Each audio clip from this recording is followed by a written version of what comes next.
Alright y'all, today's video, you can see by the title. How's the TruMoto controller been at the time I've had it for about a week or two now? I guess the best way to say it is, I love it, but at the same time, I kind of hate it. What do I mean? Let's get into it. So pretty much long story short, the controller, it feels good. It feels really good. I like the tune, Electro Co's tune. The controller has great power. The torque is wow. It's quite exciting. It's very fun. It's fast. It's quick. Even with this setup, so I'm on a 16-inch rear dirt tire, obviously, but I got a very small 40 tooth in the back. Now, like I said, if you've seen the review, I was kind of testing with this sprocket. What I was pretty much testing was how much torque can I still maintain with such a small sprocket? Will it be a good enough torque that will still excite me? I was kind of more hoping for something like stock torque, because the stock torque of this bike is pretty great. But with the small sprocket and having this more budget controller helped me get even more speed, since I personally saw someone on a Facebook page with this controller, everything else stock wheels, stock sprocket, do about 74 miles per hour. So I'm thinking having a smaller wheel, I'm going to downsize the sprocket a little bit to keep the same ratio, but let me downsize even more to get that extra speed. Well, I'm not getting that, so it's a little disappointing. So let me go ahead and open up the app, turn the bike on actually, and let's turn the power back up. Surprisingly, the bike isn't weirdly glitching out, maybe it's because I haven't hit the throttle or moved it yet, but we're going to turn this all the way back up, and I'm going to turn the regen back to 10 if I can. It keeps resetting me back now. It started doing that ever since I turned my power down, and now this isn't working, so it's still not working. Kind of forgot. I always tell you to put your wheel in the air. My wheels never moved while settings change, but just in case. Yeah, I can't do that, so it keeps doing that weird twitching thing.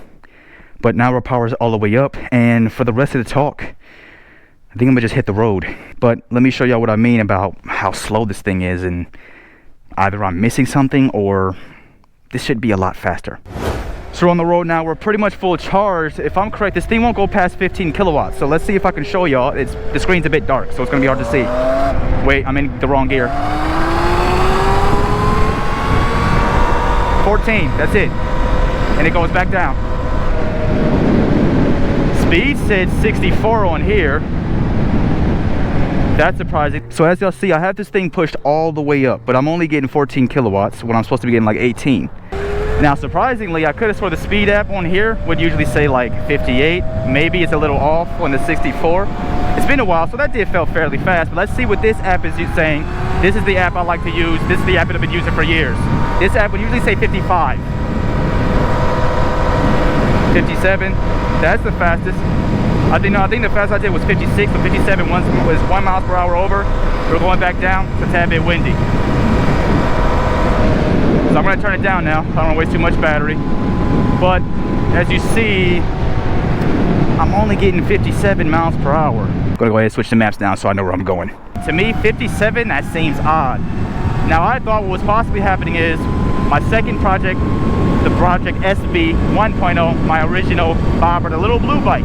That thing still needs repairing. But that bike, I had the QS138 9820, a very torquey, strong, and fast motor, and I had slapped a 38 tooth in the rear. It's a 520 chain, 520 sprocket, so big sprockets, 14 in the front, 38 in the rear. I was expecting like 80 plus miles per hour with that sprocket setup. You know, real tall gearing. Only got 74. Now the 74 was nice, but I don't know why I expected a lot more with this gearing. A conclusion came to my head that what if, you know, this not being a gas engine, it needs just a little more torque down the line to help it get the top speed that it could get to. So more likely overall the top speed is actually lower, but with the 38 I'm never going to see that top speed because it struggles too much to get there. So I slapped the original 45 tooth sprocket on the back that came with the rear wheel I bought. And lo and behold, I was doing 73 in the bobber with the 38 tooth. But with the 45 tooth, not only did I get more torque, I hit 80 miles per hour. You know what, I'm thinking maybe it's the same thing with this. I'd be shocked because this is pushing about similar power. The bobber was 290 battery amps. This is 250 with a far lighter bike. This bike after customizations is probably like 140. I haven't weighed it yet. I wouldn't think this motor would struggle, but you know what, maybe it is. So I slapped the stock 48 sprocket on the back of here. So I went from the 40 back to the original 48. Torque was crazy, but guess my top speed? Back to stock. I was only doing 48 miles per hour. I'm like, something's wrong. Something's real wrong. So the next question I guess would be, well, you know what, maybe this QS165 V2 is just not a fast motor. So the next best thing I can compare it to, because if you're looking at this video, you may know something about the Surron. If you're looking at the Surron, you gotta know who Surron is. He, with this controller, this exact controller, did a build recently, not too long ago, and he did 65, but he has 16-inch Supermoto, so same size. My wheel may be a little taller due to knobs. With the stock 45, he did 65 miles per hour, so he proclaimed, I don't want to be behind these guys and the bus. I have a feeling they're going to be a little slow. I'm hoping that's the case, or else I just slowed myself down.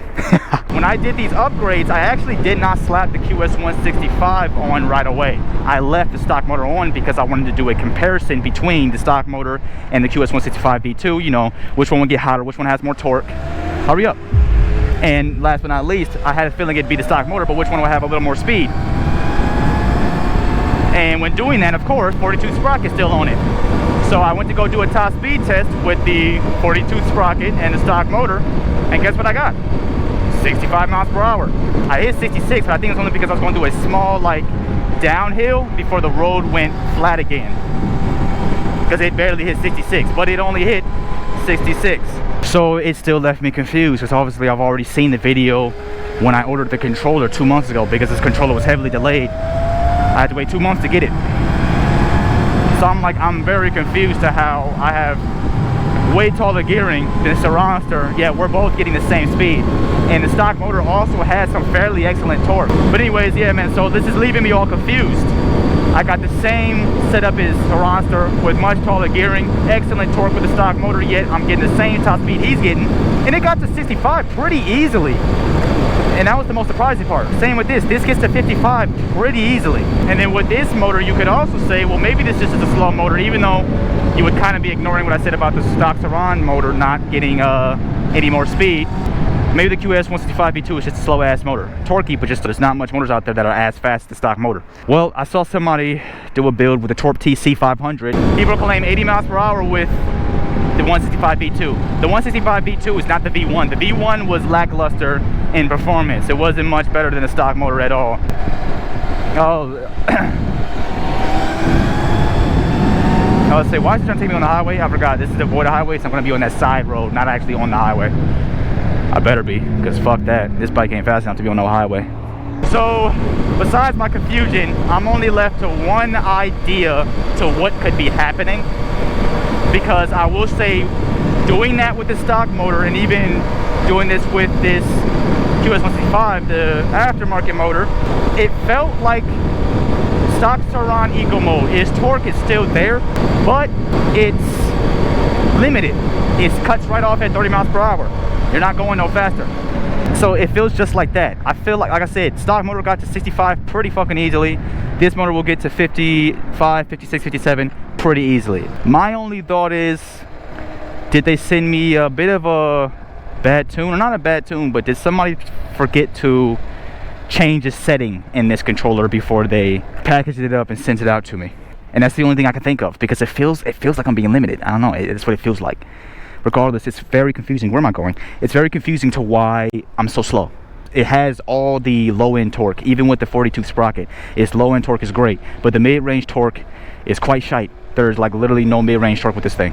So now what? That's where I ask you all the question. Should I risk tapping into the VESC? When you go into this app, obviously there's no way for them to know you use VESC, but the problem is when you have to enable VESC. The Bluetooth connection for VESC tool is not just open. You have to enable it, and when you click the TruMoto joint to enable it, it'll tell you that you'll no longer have their tune. You can no longer use the TruMoto app, and you will have to use the VESC tool.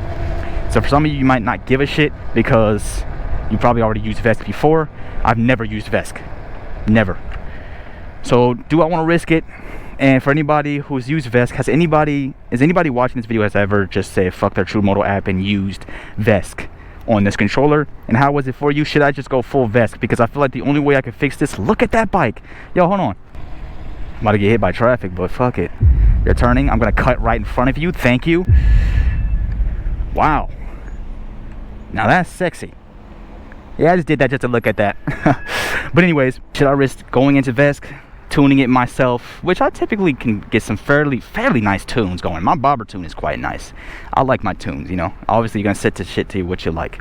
Should I just do that? Because if it is true that they forgot to change a setting, like our RPM setting, the only way I'm gonna be able to get more speed out of this controller is by doing that. Because again, the torque feels great. Their tune is even nice.